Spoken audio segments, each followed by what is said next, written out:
You never leave Middle-earth, do you? I don't think you do. You always come back. Yeah. Look, I was I thought I couldn't have a smaller role than the first trilogy. But no, it was fantastic. It was absolutely fantastic. I mean, it must be surreal. Completely surreal. For you. Totally. It's like, where's my part gone? Yeah, but kind of nice to only come back for a short bit, in a way, you know? Not to have the pressure of the full trilogy and just sort of come back and revisit. It was like a family reunion. Yeah, it's fun. You know? Fun to come back for 2 or 3 weeks. Yeah. But I found it, look, in my small way, I found it really strange to then go back and tell a story that was made, or you know, in the progression of it. 60 yes. years before. How does one look 60 years younger. Well, as elves, Elves were immortal. timeless. Yes.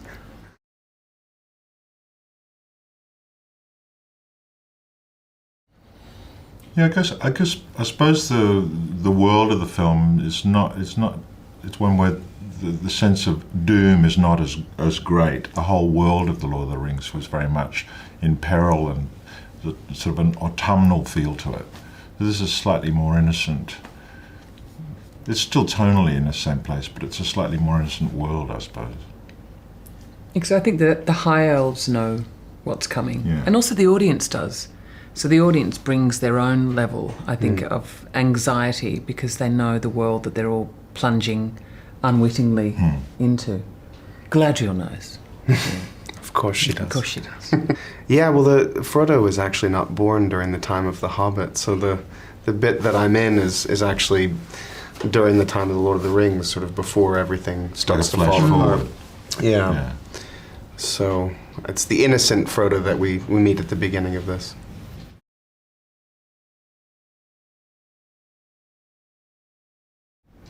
I enjoy working with Pete and working in this. I love this feeling that you never know what's going to happen.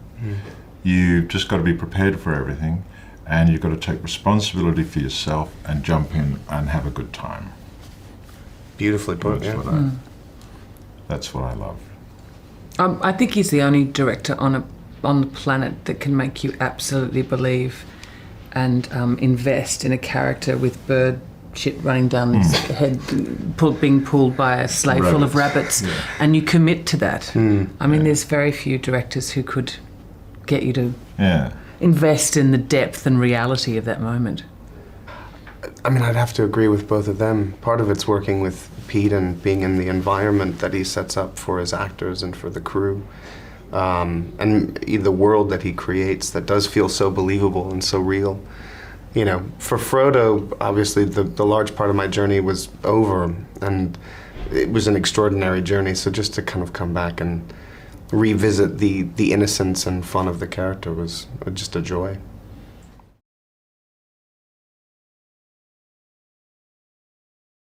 My more recent memories of The Hobbit are reading it to my kids and loving revisiting that for them. But it's, that was the thing that most interested me about doing this film, was tonally how similar or different The Hobbit was going to be to Lord of the Rings, because there's a playful. It's buoyant. There's a lighter quality to the book. I agree with Hugo. It's been, I mean, you know, as a child when you're reading it, you're entering into a timeless universe, but it's reinforced when you read it with and to your 11-year-old son, and then you see it through their eyes. And I can't wait for them to see the film. No, me neither. Well, it was my introduction to Tolkien. I mean, I read the book when I was probably 11 or 12.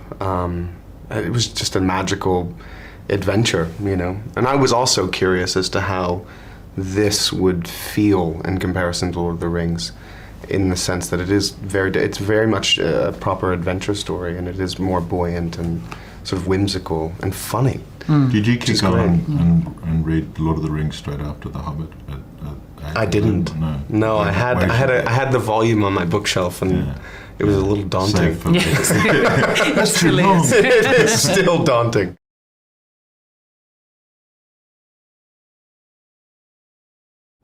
There's something about this set. You feel like it's such a big city that you come into the studio and it's this massive.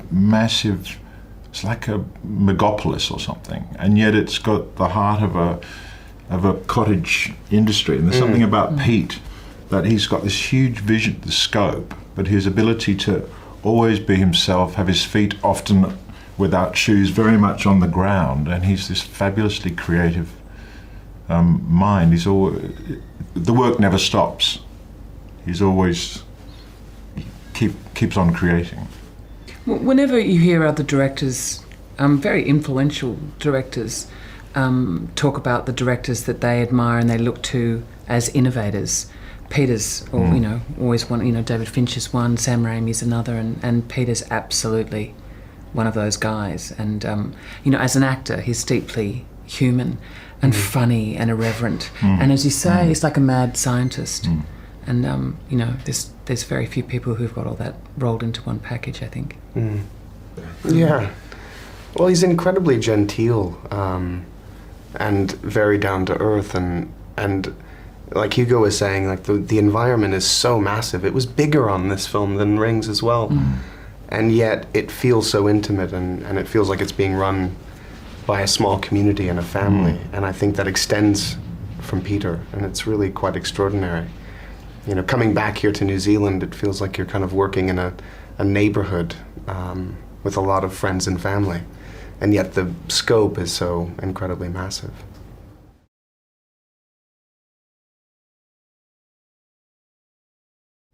I think it's vital. Couldn't be anywhere else. It couldn't. I mean, I think obviously because of its relative remoteness, it's what makes it. It's like Australia. I mean, everyone talks about what makes Australia so unique, and it's that sort of relative comparative distance. But it's what you were saying too. It's incredible, and a real testament to the heart of the country that this incredible creative eruption has been exposed internationally, but still the very handmade quality, the down-to-earth quality, the just getting practical, day-to-day process of making films hasn't changed. And the joy that all the Kiwis seem to express working day to day on the sort of excitement of working on it, that's so palpable. And that's in the street, people come up and shake your hands and they're excited about seeing the film, and there's something really, really lovely about that quality. It's so uncynical. Yeah, I mean, I completely agree. There's also a sort of, the thing I love about New Zealand crews is they have a kind of creative ingenuity. I mean, I remember on Rings, multiple crew members would wear different hats and do as many things that they possibly could to aid in the ultimate job at hand. And that's such a beautiful thing. There seems to be no separation from department to department. Everyone's just giving their all to the creative vision and working together. It's beautiful.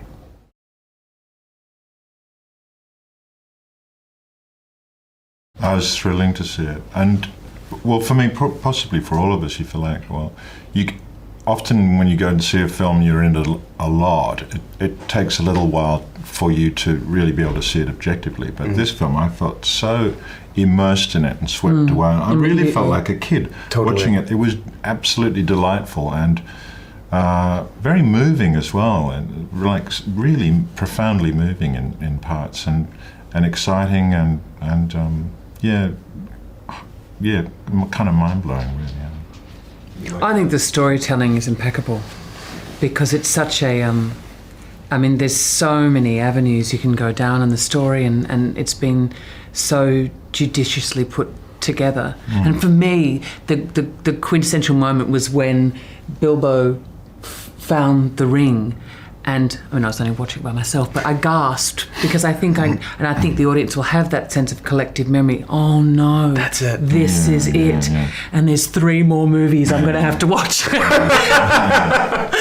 but I think that's the collective memory of the audience is really going to feed the experience. Totally. I mean, it's perfect in a way that I think that the Rings was made first and that this has come later, because I found the experience so rich, really rich.